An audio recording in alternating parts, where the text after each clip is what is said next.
Hi hello everyone. ನಾನಿವತ್ತು video ಏನಕ್ಕೆ ಮಾಡ್ತಿರ್ತೀನಿ ಅಂತ ಆಲ್ಮೋಸ್ಟ್ ಎಲ್ರಿಗೂ ಗೊತ್ತಿರುತ್ತೆ, ಆದರೂ ಹೇಳ್ತಾ ಇದ್ದೀನಿ.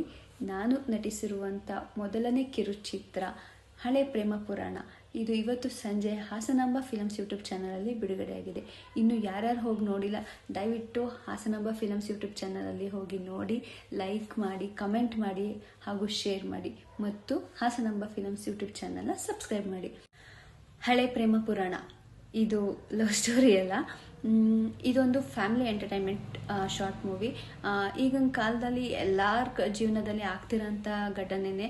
ಯಾಕಂದರೆ ನಮ್ಮ ಮಧ್ಯೆ ನಾವು ಒಂದು ಅಂಡರ್ಸ್ಟ್ಯಾಂಡಿಂಗಲ್ಲಿ ಒಂದು ರಿಲೇಷನ್ಶಿಪ್ಪಲ್ಲಿ ಇರ್ತೀವಿ ಅಂದರೆ ನಮ್ಮ ಮಧ್ಯೆ ಯಾರೋ ಮೂರನೇ ವ್ಯಕ್ತಿ ಬಂದರೆ ನಮ್ಮದು ಎಂಥ ಬಾಂಡಿಂಗ್, ಎಂಥ ಸ್ಟ್ರಾಂಗ್ ಬಾಂಡಿಂಗ್ ಇತ್ತು ಅಂದ್ರೂ ಅದು ಬಿರುಕು ಮೂಡೋದು ಸಹಜ. ಬಟ್ ಆ ಬಿರುಕನ್ನ ನಾವು ಹೇಗೆ ಸರಿಪಡಿಸ್ಕೊಂಡು ಜೀವನ ಮಾಡ್ತೀವಿ ಅನ್ನೋದೇ ಈ ಶಾರ್ಟ್ ಮೂವಿ ಕಾನ್ಸೆಪ್ಟು. ದಯವಿಟ್ಟು ಎಲ್ಲ ಕೂಡ ಫ್ಯಾಮಿಲಿ ಸಮೇತ ನೋಡಿ.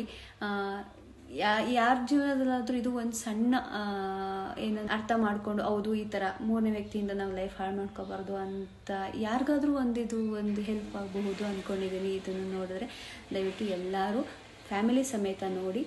ಹಾಗೂ ನಾನು ಹಾಸನಾಂಬ ಫಿಲಮ್ಸ್ ಪ್ರೊಡ್ಯೂಸರ್ ಆದಂಥ ರವಿ ಸರ್ ಮತ್ತು ಡೈರೆಕ್ಟರ್ ಸರ್ ಮತ್ತು ನನ್ನ ಎಲ್ಲ ಕೋ ಆರ್ಟಿಸ್ಟ್ಗಳಿಗೆ ಇಲ್ಲಿಂದನೇ ಧನ್ಯವಾದಗಳು ಹೇಳ್ತೀನಿ. ಯಾಕಂದರೆ ಎಲ್ಲೋ ಒಂದು ಕಡೆ 4 ಮೂಲೆ ಮಧ್ಯೆ ಗೋಡೆಗಳ ಮಧ್ಯೆ ರೀಲ್ಸ್ ಮಾಡ್ಕೊಂಡಿದ್ದೆ ಅಂತ ಪರ್ಸ್ನಲಿ ನನ್ನನ್ನು ಕರೆದು ಗುರುತಿಸಿ ನಿಮ್ಮ ಕೈಲಾಗುತ್ತೆ ನೀವು ಮಾಡಿ ಅಂತ ಹೇಳಿ ಇದರಲ್ಲಿ ಆ್ಯಕ್ಟ್ ಮಾಡಿಸಿದ್ರೆ. ಯಾಕಂದರೆ ಮೊಬೈಲ್ ಮುಂದೆ ಎಲ್ಲ ಮಾಡ್ತಾರೆ, ಬಟ್ ಅದೇ ಕ್ಯಾಮ್ರಾ ಮುಂದೆ ಅಷ್ಟು ಜನಗಳ ಮುಂದೆ ಮಾಡೋದಂದರೆ ತುಂಬ ಕಷ್ಟ. ಅಂಥದ್ರಲ್ಲಿ ನಿನ್ನ ಕೈಲಾಗುತ್ತೆ, ನೀನು ಮಾಡ್ತೀಯ ಅಂತ ಗುರುತಿಸಿ ನನಗೊಂದು ಅವಕಾಶ ಕೊಟ್ಟಿರುವಂಥ ಎಲ್ಲರಿಗೂ ಧನ್ಯವಾದಗಳು.